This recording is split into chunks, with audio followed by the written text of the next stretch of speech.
Bismillahirrahmanirrahim. Assalamualaikum warahmatullahi wabarakatuh. Alhamdulillah kita bertemu lagi di channel kelas mengaji. Saya doakan kita semua selalu sehat, rezeki dilancarkan, dan kita semakin semangat untuk belajar mengaji Al-Quran ini. Baiklah, pada kali ini kita membahas tentang hamzah yang berbaris tanwin atas di akhir. Ini hamzah yang tanwin atas, hamzah tanwin atas, hamzah tanwin atas, tapi hamzah ini tanwin atas diiringi alif. Sedangkan yang ketiga ini tidak ada alif. Bagaimanakah cara membacanya? Apakah sama atau beda? Itulah yang akan kita bahas pada kali ini. Jadi sekarang kita lihat saja ayatnya. Ini dalam surah Al-Baqarah 171 ini. Ini hamzah yang berbaris tanwin atas. Bagaimanakah cara bacanya?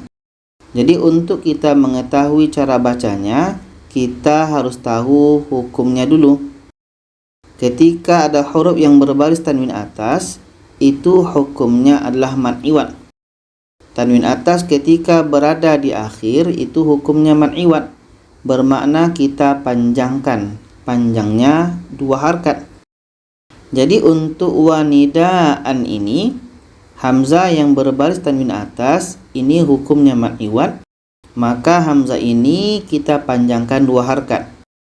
Akhirnya seperti ini. Tanwin ini dibuang 1 dan dibantu dengan alif. Oke, kita baca. Illa du'a wa nida'a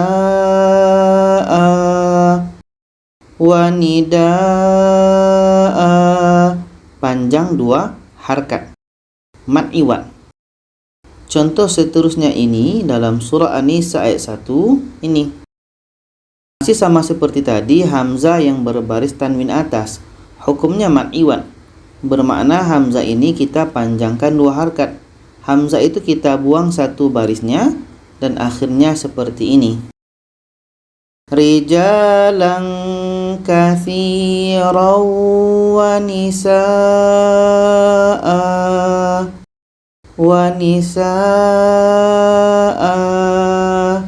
Kita panjangkan 2 harkat sebab ini mad iwad. Contoh seterusnya ini dalam surah Al-Waqiah ayat 35 ini.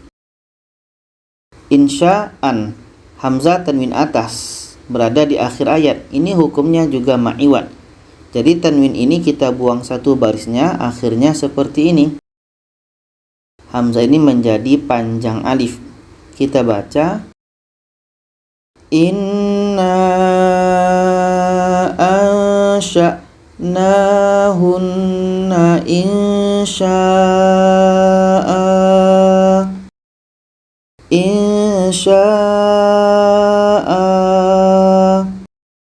Jadi hamzah ini kita panjangkan 2 harkat. Dan ayat yang terakhir ini dalam surah An-Nisa ayat 4 ini. Hamzah yang berbaris tanwin atas, tapi di sini diiringi dengan alif. Beda dengan contoh yang sebelumnya tadi.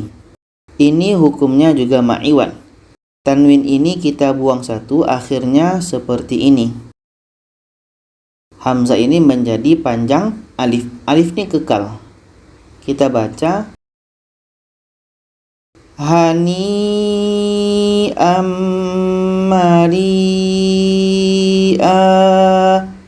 Mari'a. Panjang 2 harkat. Dan sedikit tambahan di sini, hamzah yang berbaris tanwin atas hukumnya adalah mad iwad, dibaca panjang 2 harkat. Sedangkan ketika kita bertemu hamzah yang berbaris tanwin bawah di akhir, hamzah tanwin depan di akhir, hamzah baris atas, hamzah baris bawah, hamzah baris depan, letak ke semua hamzahnya di akhir, maka itu kita matikan. Kita ambil salah satu contoh hamzah yang berbaris tanwin bawah. Ini dalam surah Al-Baqarah ayat 228 ini. hamzah yang berbaris tanwin bawah. Maka ketika hamzah yang berbaris tanwin di bawah, itu kita matikan hamzahnya, menghasilkan bunyi a. Kita baca salasata quru.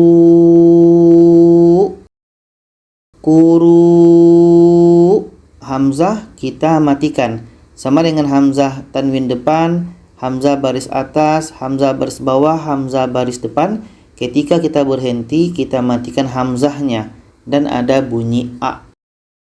Jadi kesimpulannya adalah ketika kita menemukan hamzah yang berbaris tanwin atas, apakah ada alif seperti ini setelah hamzah atau tidak ada alif setelah hamzah seperti ini, yang tiga ini, itu hukumnya tetap mad iwad dan tetap dibaca panjang 2 harakat. Itu saja, semoga bisa dipahami. Kalau ada saran, pertanyaan, boleh komen di bawah. Silakan share kepada yang lainnya. Terima kasih. Wassalamualaikum warahmatullahi wabarakatuh.